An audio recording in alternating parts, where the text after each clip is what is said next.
자, 6억 받은 언론사 간부에게 3억 더 갔다. 6억 받고 3억 더. 딱 그거네. 그 간부가 한겨레 석진환 부장이에요. 그 석진환의 기사들을 잠깐만 보겠습니다.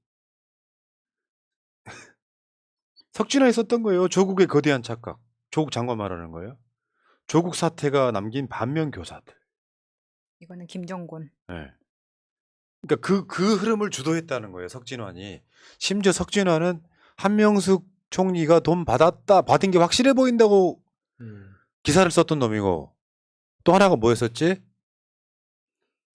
조국 장관 때 한겨레가 너무 진영 논리에 매몰돼서 보도를 한다고 기자들 한 40명 충동해가지고 항의했던, 바로 그걸 주동했던 놈이 석진환인데, 알고 봤더니 김만배한테 뭐 말로는 빌렸다고는 하는데 6억 받고 3억 더 받은 거잖아요. 그중에 돈 일부는 돌려줬다 그러는데. 아유, 이렇게 돈 받고 다 빌렸다고 하면 되니까 지금 다 이렇게 하는 거 그러니까 아닙니까? 김만배가 굉장히 철두철미한 사람이기 때문에 일단 빌렸다라고 얘기하고 안 걸리면 그냥 준 거고, 만약에 걸리면 빌렸다고 하고 그렇게 다 흔적을 남긴 거겠죠. 2018년에 석진환 기자는 기사 대가 돈 받은 송희영 전 조선일보 주필 징역 1년 집행유예 2년이란 기사도 썼던 사람이야. 뭐 물론 지금이야 빌렸다고는 하겠지. 뭐 그렇다 치고 뭐 중요한 이야기는 아니고요. 아니, 이렇게 글을 쓰는 기자들도 뒤로는 돈 받고 다 그런다는 정말 상징적인 일이에요. 그러니까 석진환뿐만 아니라 엄청나게 많은 기자들이 김만배하고 골프 칠 때 시작하기 전에 100만 원 받고 시작했다잖아요. 4명이서 골프 게임 시작하기 전에 김만배가 끼어 있으면은 그 나머지 3사람한테는 100만 원씩 주고 시작했다는 그런 이야기도 있지 않습니까? 그러니까 김만배가 도대체 그 언론에서 어떤 존재였는지 좀 너무 재밌지 않습니까, 그게? 이거 2011년 광고 기사 한번 보겠습니다. 저축은행 비리 처벌 강화해야 발본세관. 김만배가 채널A 배림에게 명품 선물했어요. 당시에는 머니투데이 같이 있었네요. 그 배림하고 김만배가 같이 있었고, 심지어 법조계 고수를 찾아서 곽상도 법률사무소 변호사. 어머. 50억 클럽. 아, 근데 지금 돈을 받았다는 게 앞에 석진환이 지금 총 9억이고 배혜림 같은 경우에는 구찌 구두 받았다고 하는데, 구찌 구두 해봤자 100만 원 조금 넘거든요. 그래서 배혜림은 이거 가지고 끝나지 않았을 거라는 생각도 듭니다. 배혜림 우리가 언제 이름 처음 들었습니까? 이거 지금 채널A 사건 때 배혜림이 사회팀장 해가지고 이름이 나왔었던 사람이잖아요. 김만배는요, SKK 대 운동권 출신이에요. 그쪽 라인이 있어. 성균관대요? 근데 성균관대 운동권이든 이런 걸 떠나서 운동권들 상당수는 사회로 진출해가지고 돈 맛을 알게 된 거고 로비 맛을 알게 된 건데, 지금의 언론들은 이 보도를 어떻게 써먹냐면은 전방위적인 로비해서 이재명한테 돈 줬을까 이거예요. 이 사람들이 말하고 싶어하는 거는. 근데 이제 여기서 포인트는 김만배가 곽상도 빨아주고 뭐 배혜림 빠주고 불가분의 관계에 있었던 관계인데, 사실은 지금까지도 이재명한테 돈이 갔다는 증거는 없습니다. 여러 면에서 보면. 그런데 기자들 저렇게 구워 삶아놓고 지금 보도를 못하게 해서 이재명 대장동 사건이 지금 밖으로 보도가 안 나온 것처럼 이미지화 시키려고 하는 작업 중에 하나, 그 흐름이라고 일단 보시면 될 것 같고요. 근데 그것도 있는데 한 가지 더는 지금 계속 이게 과도하게 한겨레 석진환 기자에 대한 공격이 있거든요. 저는 한겨레 석진환의 9억보다 훨씬 더 많이 받은 기자들이 이런 공격성 기사를 쓴다고 생각합니다.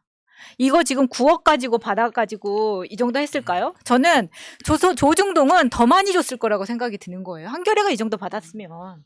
근데 안 받은 사람들이 깨끗해서 이 사람을 공격할까요? 저는 아니라고 생각합니다.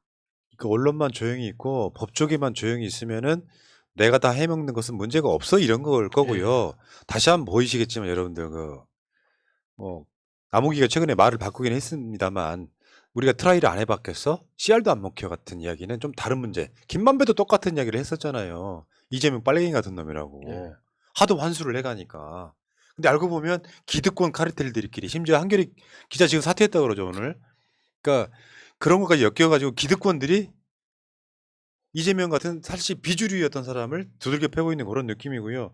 근데 이번에 주말에 나온 보도 중에 플리바게닝 이야기가 나와서 플리바게닝 이야기는 기사가 굉장히 나쁜 의도로 쓴 거예요. 그게 뭐냐면 플리바게닝이라고 하면 내가 있는 진실을 불고 외국에 흔히 있는 제도니까 예. 있는 진실을 불고 형량을 거래하는 거 수사를 하기 쉽게 만들어주고 그렇다면 거기는 뭐가 있어야 되냐면 그게 사실이어야 돼요. 엄청난 비밀이어야 된다고. 근데 얘는 정반대잖아.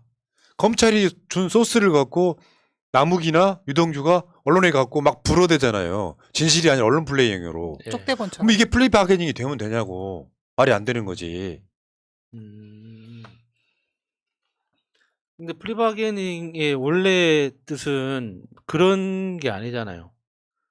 그러니까 그 수사에 들어가는 국가적 세금을 줄여줄 수 있는 그런 기회를 제공했을 때 그걸 그 범죄자가 받으면 그만큼의 형량을 조절해주는 또는 맞죠? 그 수사를 편하게 할 수 있도록 그 수사에 협조하거나 했을 때 그 대가로 형량을 조절해주는 그런 제도인데 지금 그 언론이 이야기하고 있는 그 플리바게닝은 검찰에 면죄부를 주자는 이제 그런 의도로 쓴 거 아닙니까? 그런 개념이지. 그치? 예, 그러니까 예. 검찰이 지금 플리바게닝에서 유동규하고 남욱이 진실을 음. 말하고 있으니 유동규 남욱에 대해서 죄를 감경해 주는 게 맞지 않겠냐 같은 예. 정반대 프레임으로 가고 있는 예. 거야 이게. 자, 이 플리바게닝 여러분들 뭐 대부분 다 아시는 이야기니까 자 넘어가시고요. 지금 이번에 12일 날 1월 12일 날 대장동 정유학 녹취록이 전부 공개됩니다. 뉴스타파 봉지욱 기자. 봉지욱 기자가 원래 JTBC에 있다가 뉴스타파로 가는 아주 특이한 케이스인데 1300페이지 녹취록을 전부 다 공개를 한다 그래요. 아, 이게 메모만 10기가가 넘는다고 합니다. 근데 공개하는 이유가 검찰의 선택적 수사를 못하게 하기 위해서. 지들이 유리한 것만 갖다가 쓰지 않게 하기 위해 전체를 공개를 하겠다 이런 건데 나 이거 보고 아 이거 감동이다. 네. 근데 그 오마이뉴스와 인터뷰의 가장 큰 맥락 중에 하나가 봉직 기자가 지금 하고 있는 이야기가 그런 거예요. 대장동 수사도 있지만 이재명 파는 만큼 실제로 기득권 50억 클럽에 대한 수사를 해야 된다는데 전혀 안 하고 있다 이 맥락으로 지금. 예, 예. 그리고 지금 정유학 녹취록도 선택 취사해가지고 취사 선택해서 이재명 불리한 쪽만 보도하고 있어서 차라리 1300페이지 녹취록을 공개하겠다 이런 거거든요. 이걸 다 풀면은 이제 우리 같은 사람들은 다 들어보고 메모도 다 볼 거 아니에요. 근데 사실 뉴스타파 입장에서는 봉지욱 기자가 계속 단독으로 내면서 특종같이 낼 수도 있는데 한꺼번에 푸는 것은 집단지성에 대한 어떤 믿음 같은 거라고 생각합니다. 많은 사람들이 어떤 부분에 있어서 검찰이 빼고 있는지 지금 우리가 메모에서 보는 것처럼 이 약속클럽에 이렇게 50억씩 줬는데 지금 한겨레 기자 9억 때린 거 이거 가지고 더 난리를 치고 있는 이 상황에서 무엇을 똑바로 봐야 되는지를 제시하겠다는 이야기거든요. 예. 본인들의 욕심을 채우지 않고. 대장동 개발 종잣돈이 1805억 원이란 말이죠. 그 종잣돈 중에 가장 기본이 부산저축은행 불법 대출 받았던 돈. 그거 수사한 사람이 누구냐? 윤석열이다. 그 불법 대출 받은 브로커를 변호했던 사람이 누구냐? 박영수다. 여기는 수사를 안 하고 있다는 거예요. 네. 봉식 기자 말뿐만 아니라 우리가 맨날 해왔던 예, 이야기죠. 그 다음에 녹취록을 보면 누가 고의적으로 거짓말했는지도 사실 나온다. 오히려 녹취록과 반대되는 보도가 엄청 쏟아진다는 거예요. 그러니까 1300페이지나 되니까 전체적인 맥락이 있을 거 아니에요. 이번에 우리가 봤던 것 중에 하나가 예. 이거 400억 유동규 건데 그 맥락에서 보면 유동규가 포르쉐 산 게 이해가 되잖아요. 네. 근데 정치자금이라고 8, 9억을 이재명 즉 정진상 김용한테 전달했다고 하는 유동규가 포르쉐 가격만 슈킹을 해. 상식적으로 말이 되냐고. 예. 그리고 그 녹취록에도 나와. 왜 내가 그 주인인 거를 다 까발렸냐고 막 화를 내. 예. 그 장면들을 한번 생각해 보시죠. 그러니까 이번에 그 공개되는 녹취록이 기대되는 게 정영학 회계사가 직접 그러니까 그 사설 그 녹취 회사에 속기 회사에 의뢰해가지고 풀어낸 건데 거기에 정영학 씨가 직접 그러니까 맥락상 생략된 것들이 많이 있을 수 있잖아요. 아는 사람들 간의 대화이기 때문에 그걸 다 첨삭까지 다 해둔 파일이라는 거예요. 그러니까 검찰이 속기를 직접 풀어낸 버전이 하나 있고 정영학 회계사가 풀어낸 버전이 있는데 검찰이 풀어낸 버전은 너무 어려워서 보기 힘들고 그래서 정영학 버전을 봐야 된다는 겁니다. 그래서 이번에 봉지욱 기자가 공개하는 건 이 정영학 버전이기 때문에 많은 분들이 이 대장동 사건의 실체를 파악하기에 좋을 거다 하고 이야기하는 거죠. 저번에 왜 그 저 천화동인 1호 명의신탁 약정서 확보했다 그래 막 단독 쏟아졌잖아요. 이 내용은 뭐였냐면 이재명 측 차명 지분 의심된다는 제목으로 단독 기사가 나왔는데 이 신문의 논점은 검찰 수사를 통해 남욱이 이재명 측 천화동인 1호 지분에 대해 차명으로 자기 이름으로 둔갑시켜 놓은 거다. 남욱이 이재명 측 지분을 자기 이름으로 둔갑시켜 놓은 거다. 이렇게 보도가 나왔는데 실제로 녹취록 보면은 김만배는 절대 명의신탁을 해주지 않는다. 오히려 김만배는 남욱에게 각서를 받으려고 한다. 자신 김만배가 소송을 통해 조정 합의해서 돈을 줄 테니 만약 이 돈이 유동규한테 가지 않았을 때 유동규가 자신에게 문제를 제기하지 못하도록 남욱과 유동규 두 사람의 각서를 쓰라는 내용이 나와. 정반대의 상황인 거잖아요. 근데 뻔뻔스럽게도 이렇게 보도가 나오니까 아까 말한 녹취록을 그냥 싹 까겠다 이런 거고 굉장히 의미 있는 행위라고 보고요. 충분한 자료 없이 편파적인 정보에만 근거해가지고 이러이러한 정황으로 보면 이재명이 돈 받은 게 확실하네 같은 보도가 정말 수백 건 나왔지 않습니까? 네. 그러니까 주위에서 이재명이 돈 받은 것 같은데 라는 사람들이 주위에서 볼 수 있는 거예요. 굉장히 잘하는 거라고 보고 진짜 중요한 건 아까 말한 것처럼 50억 클럽. 왜 그 정잣돈을 통해서 윤석열 집은 아버지 집은 김만배 누나가 사줬을 것 같은 이야기 그리고 로비에 쓰인 김만배의 비자금. 생각을 한번 해보십시오. 그게 불법일 가능성이 되게 높거든요. 입막음하고 법적으로 이렇게 예. 울타리 만들어주고 하는 것들 여기에 대해서는 수사 전혀 안 하고 있잖아요. 그래서 이번에 하나 빵 터진 거예요. 어쩌면 상계의 신문 석진환이는 정말 조족지혈일 가능성이 되게 높죠. 그렇죠. 여기까지 하십시오. 어차피 대장동은 이재명 사건이 아닙니다. 김만배와 유동규 사건이 어떻게 이게 이재명 사건이에요. 대한민국에서 공공이 환수한 돈의 거의 대부분이 이재명 시장이 성남시장일 때 대장동으로부터 확보한 거예요. 어떤 개발 사업 해가지고 지자체가 돈 환수했단 말 들어보신 적 있으세요? 없잖아. LCT 부산 시민 돈이 들어갔지. 부산 시민이 LCT한테 뭐 환수당해가지고 뭐 얼마 좀 그런 게 없었잖아요. 예. 누가 그랬잖아요. 옛날에는 가짜명 뭐 세상에 이런 일이 하더니 지금은 죄 지은 사람이 만들어 놓기 말이 됩니까?